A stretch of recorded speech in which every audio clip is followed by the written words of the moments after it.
I'd like to start just by talking about your history at City Hall, working alongside John Tory as a deputy mayor and obviously on the housing file through and through. There is a perception that as a result of that, it perhaps could be a matter of staying the course.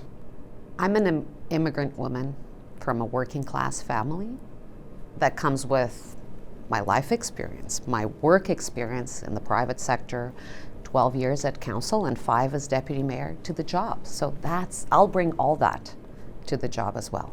It's ideal for any politician to try and appeal to both the left and the right and make sure you're trying to bring everybody on board.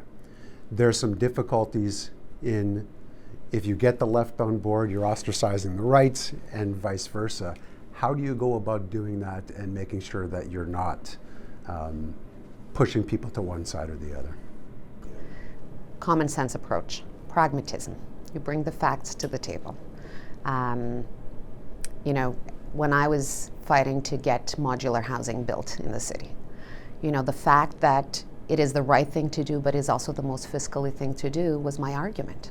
Most people in your position probably don't want to look at the polls. However, we know at this point that there are others probably ahead of you in those polls at this point. Why do you think that is? There's only one poll that I care about. June 26th, that's the most important poll.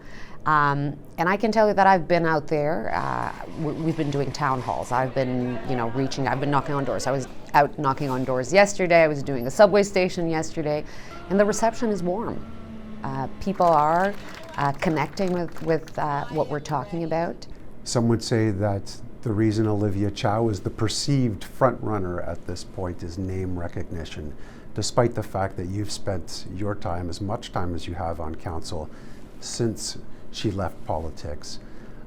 What do you need to do to make sure that your name is out there more and more recognizable?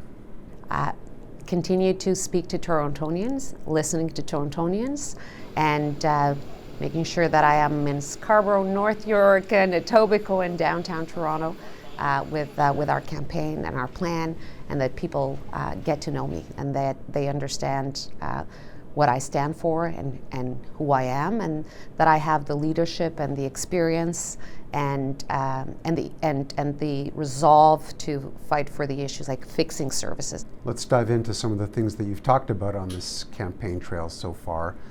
You started from the very beginning talking about the DVP and the Gardner and needing the province to take on that responsibility so you could have that money, $200 million to work with to provide some of those services.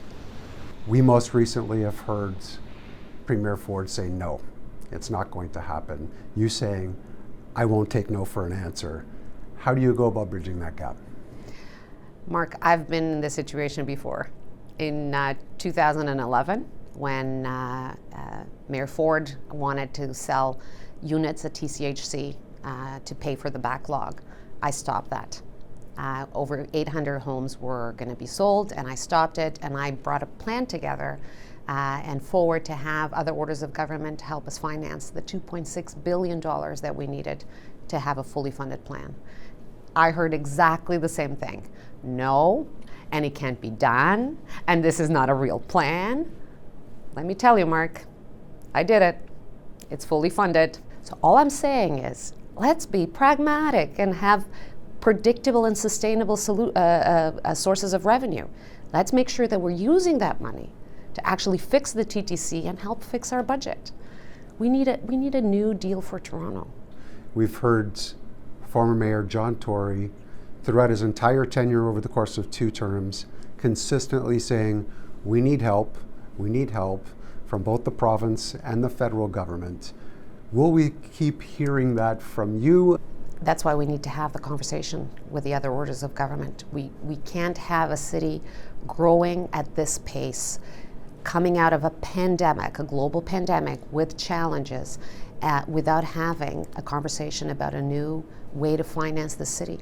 This city provides billions of dollars in HST. We're the economic engine of the province and the country. There's one thing the Premier and I agree. There's one taxpayer. There's only one taxpayer. So we really need to have governments coming together, make sure that We have a successful Toronto. And the way that we have a successful Toronto is by making life easier and more affordable for the residents. Are you open to the idea of new revenue tools? Listen, we've had always this conversation. There's a report coming later. I've already in my plan increased traffic ticket fees, and I think we always need to be looking for efficiencies as well. You know, I'm not somebody that says, you know, everything is okay as it is. Technology comes in. There's always ways to look to do the work better and to save resources as well. When talking about housing, what you like to do, there has been criticism. You've heard from everybody about not getting shovels in the ground on the plans that have been made to provide 40,000 new affordable homes over the course of 10 years and on city-owned property, et cetera. So at this point, how do you guarantee that those programs will eventually come to fruition and those spaces will be created? My plan will ensure that if shovels are not in the ground by the end of the year, that we actually retender the programs as well. But I'm also committed to have 57,000 units as purpose-built rental as well. We haven't been building enough housing, and in particularly, we haven't been building enough purpose-built rental. But Mark, I'm proud of my record. Before I started working on this issue, nobody talked much about housing. The capital budget for housing was $96 million. It's over $4 billion. We are using land instead of just selling it. We're using the land to create the affordable housing. We created a program to help nonprofit organizations to buy property. We created the Open Door program that works with nonprofits and private sector to waive the development charges and property taxes to have affordable housing being built in the city. I want to shift into transit. Obviously, that's a major issue and talking point throughout this campaign as well, and within the city. You've talked about reversing some of the cuts that have recently taken place. Fares have increased as well. I'm just curious if you would bring the fares back to where they were and how you would go about improving the service. The priority needs to bring the services back right now. We need to make sure that people can rely on the service, that they know that they can rely. The way that we bring it back is safety, reliability, people knowing they can get to work on time, and convenience. And making sure that we have more eyes and ears, from supervisors to the constables to the cleaners, making sure that things are clean, making sure we have more cameras, making sure we have Wi-Fi. You've also mentioned safety on the TTC and otherwise, but in our communities, we know that more needs to be done. You've spoken about the increase in mental health services, community crisis, but you've also been supportive of increasing the police budget as well.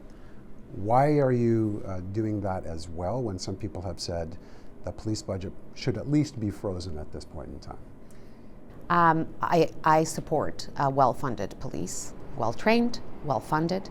We have a growing city with growing challenges, and we need to have the police available to deal with crime in the city and being focused on that. That's why I also support to make sure that we expand our Toronto Community Crisis Unit to 100%, so that the police can be really focused on, you know, auto theft and homicides and guns and gangs, and we have the appropriate people to respond to somebody that is in mental health distress or in a homeless situation. So I do support that. It's not an either or, right? 90% of the police budget is salaries. So for those that are telling you that they're going to freeze the budget of the police, I ask the question, how many less officers are going to be out on our streets? How much longer are people going to have to wait when they call 911? We've got less than 6 weeks to go. We've seen a little bit of back and forth between each of the candidates. Ultimately, it was going to come down to that when you've got so many of you in the race. What do you need to do over 6 weeks to make sure that you stand out from everyone else?